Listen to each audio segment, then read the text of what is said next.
Yeah, that's cricket. Some days good, some days bad. Now it's a cool weather. It's a good day for me. Hello and welcome to episode 35 of Radio Cricket. That's 35, the same number of times that MS Dhoni has blamed India's form on gun crime in the USA. Yes, dear listeners, after a thoroughly undeserved 1 week hiatus, we are back like a recurrent yeast infection that just won't go away. Speaking to you live from a building, I am Nishant Joshi and I'm thrilled to welcome back my co-anchor, life partner and runner-up in 2012's Radio Cricket Awards for Best Hair. It is James Marsh. Yes, just pipped at the post by your bouffant. Yes again, Nishant. Yes, how are you? Happy New Year. Happy New Year to you as well, James. How was your time in London? Well, I was actually up spending quite a lot of time with my mother, who's just moved quite close to Alton Towers. So, I mean, like any family gathering, it was a bit of a roller coaster, but it was all perfectly pleasant, thank you. Very nice countryside, etc. up there. So, just sort of chillaxed there. What about yourself, Nishant? Yeah, well, James, I loved my time in London. I mean, spending time with family. Someone asked me, what does Christmas mean to me if I'm not a Christian? And I said, look, Christmas really is that special time when you realise why you don't speak to your family for the rest of the year. And one of the highlights of our Christmas came during the second India versus Pakistan ODI. We were all gathered around the TV. We're a very small Indian family, just as 27 of us. And as Yuvraj Singh dropped a sitter at point, we all heaved sighs of disappointment. And us adults, we tried to avoid swearing at him in the presence of the young children. The same cannot be said, however, of my adorable 3-year-old niece. She didn't have a clue about the game. She was actually more interested in the South Africa versus New Zealand test. But seeing just how angry everyone had become, she put her hands to her cheeks and let out the most glorious 2 words she's uttered in her short life so far. She said, "Oh shit." Yes, people, my 3-year-old niece, who has her fingers in her mouth most of the time and sleeps 12 hours a day, has the intelligence to curse at an Indian cricketer. Something tells me that she's going to fit in fine with Indian cricket fans. So, Nishant, of course, another year has sped by. 2012 has gone to meet Mohammed Sami's international career in the annals of history. So, as Asad Ralph often says, how was it for you, dear? Well, James, 2012 was an interesting year for both of us, wasn't it, James? I mean, we both loved and lost. And by loved, I mean fell out of love. And by lost, I mean lost our will to live, thanks to several different women. And in terms of alternativecricket.com, we received over 100,000 unique visitors to our website. We gained over 18,000 followers on Twitter. And several hundred death threats from angry Indian fans when I suggested that Jack Cullis was better than Sachin Tendulkar at rugby. And in terms of world events, I'd definitely say 2012 was one of my top 2 years of the decade so far. It had a 2-week-long Paul McCartney concert that they bizarrely decided to call the Olympics, which was quite interesting. We also saw IPL 5, which was commonly acknowledged as one of the greatest IPLs of all time, and Kate Middleton's unborn baby caused someone's death, a fact that seems to have largely been forgotten by the world's media, as they were more interested in her chest, which was another big talking point of the year, even if it did turn out to be as flat and lifeless as the average pitch in Lahore.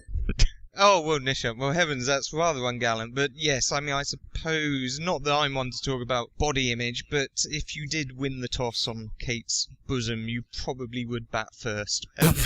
But anyway, Nishant, sure, I mean, for me, the year was basically summed up as pedos and Peterson, I think, from an English fan's point of view. But so, I mean, perhaps we should look ahead to the new year. So, I mean, I know you're a man of principle. So, have you made any New Year's resolutions for 2013? Well, definitely. I don't think I've been watching enough cricket over the past year for sure. If there are 8,760 hours in a year, then I'd say that I spent about 3,000 of them sleeping, 3,000 hours watching live cricket, and the remainder of the time watching highlights of that live cricket on YouTube. Perhaps I need to cut down on my sleep and brush up on my Bangladesh Premier League knowledge. But since you asked, James, my actual first New Year's resolution, this is actually true, by the way. My first New Year's resolution for 2013 is to overcome my irrational fear of the number 13. So, James, those are my New Year's resolutions, but have you got any, being the perfect human specimen that you already are? It seems like having a New Year's resolution for you would be a bit redundant, like perhaps polishing an already shiny diamond.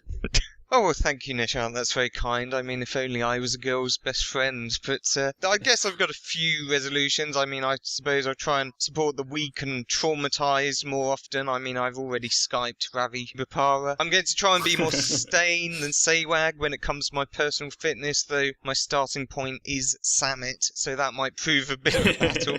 But probably mainly, I'm going to try not to get upset about opinion pieces in the Daily Telegraph cricket section about Kevin Peterson, which basically suggests the only men who should be allowed to move abroad to work are British colonialists from the 19th century. But of course, anyone hoping for a sedate, gentlemanly and honourable start to 2013 would have been somewhat disappointed if they tuned into the Big Bash on Sunday, where during the Melbourne derby between the Stars and the Renegades, Shane Warne and Marlon Samuels decided to fight each other the way Shane Warne's face fights gravity. It was a fairly extraordinary incident. It started during the Stars innings when Samuels allegedly tugged back David Hussey to prevent him going for a second run, and this feud sort of festered, it bubbled under, and when Warne came to bowl at Samuels, Fox Sports, in their wisdom, decided to leave him mic'd up, which meant that the whole world heard Warne march down the wicket and utter that famously welcoming Aussie greeting, "Fuck you, mate."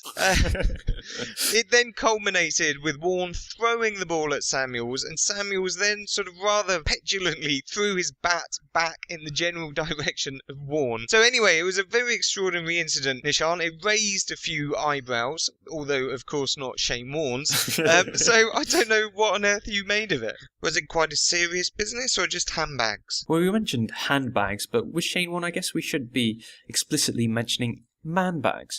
The other interesting offshoot of this little contretemps was Liz Hurley's reaction on Twitter, and she went on a mini tirade with her mini-sized brain and let loose with a few tweets saying things along the lines of, "I think it's grossly unfair that Shane Warne is banned from tomorrow's game," and Liz Hurley is more than entitled to defend her sassy gay friend. And as much as I love to hear Liz Hurley's thoughts on cricket, I'm not about to take cricketing advice from someone who made Brendan Fraser look like Al Pacino in Bedazzled. And now to events in Delhi, where Pakistan lost the third and final ODI, but nevertheless still took the series 2-1 against India. And as a proud member of Team Misbah, I would just like to point out that is now the 7th series out of 10 Misbah has won as captain, and he's also won 21 of his 34 ODIs as skipper. So, you know, haters gonna hate, but well done to the great administrator, as I like to call him. But Nishan, it was quite a fascinating end to the match, a few aspersions being cast on the Pakistan collapse, but nevertheless India's win was greeted by these fairly astonishing celebrations by fans and especially the players, and it seemed to me like the biggest covering over of a barren patch since Harsha Bhogle got that hair transplant. But anyway, Nishan, so do you think this was fairly nonsensical, these celebrations, or do you think this could be a springboard for India to move on to better things in the ODI series against England? Well, yes, James, some may say that India's celebrations were slightly over the top. I mean, Ishant Sharma did take the final wicket to fall and then ran around waving a stump in the air, celebrating with such unbridled joy that you think the poor guy had just had a good haircut. But from India's point of view, the celebrations were entirely proportionate and appropriate to the situation. I mean, we can forget the first two games in the series, they were just warm-ups. At the end of the day, what counts is that India beat Pakistan in this one-off match in Delhi, and that's what will go down in Ravi Shastri's record books. But looking forward to the ODI series against England, India have made just one change in their squad. Bringing in Pujara must have been a tough decision for the selectors. After all, Sehwag has been horrifically out of form. He's overweight and over the hill, whereas Pujara is young, athletic, and has hunger for something other than just butter chicken. So ultimately, for the Indian selectors, this was a bit like Sophie's choice. If Sophie had to choose between killing a daughter and free ice cream for a life. And now for the first ever annual Radio Cricket Awards, or the glamour of the Oscars, but instead of Brad Pitt on the red carpet, imagine Ravi Ashwin wearing his tuxedo pants a few inches too high. And now for our first award, the Saurav Ganguly Greg Chappell Award for services to Team Harmony. James, if you would. Well, Nishant, tension builds, but I'm delighted to announce that the winner is Matt Pryor for his Jimmy Carter-esque efforts to salve the wounds of the KP business within the England camp over the summer. I'll be honest with you, as an England fan, I must admit I used to find Matt Pryor just a little bit brash. You know, his sledging, his chirping, his sunglasses, his will to win at all costs. Well, it was all just a little bit South African. But he was the one in the middle of the whole fandango, and he tried to sort it out. He didn't make a video. He didn't talk about the nature of punishment in society or sound like his sound bites were scripted by George Orwell. He just tried to be a decent bloke. Yes, congratulations to Matt Pryor. In a year where he took the most dismissals by a wicketkeeper in tests, we hadn't seen an Englishman that morally outraged since someone stole Stuart Broad's lip gloss. And now for the VVS Luxman Backs to the Wall Test Award. James, if you would. Well, Nishant, the people have voted in their tent, and I am absolutely delighted to say that Faf du Plessis wins the award for his outstanding knock of 110 not out on debut on the 4th and 5th days of the Adelaide Test against Australia to save the match. At one stage, Faf, although I personally always liked him, but he was perhaps best known as the man who ran out AB de Villiers in the 2011 World Cup quarter-final and then was forced to wipe Carl Mell's spittle out of his hair, which is not something you would wish on anyone. Yes, a remarkable turnaround for Faf du Plessis, who at one stage seemed less likely to get a new series than Jimmy Savile.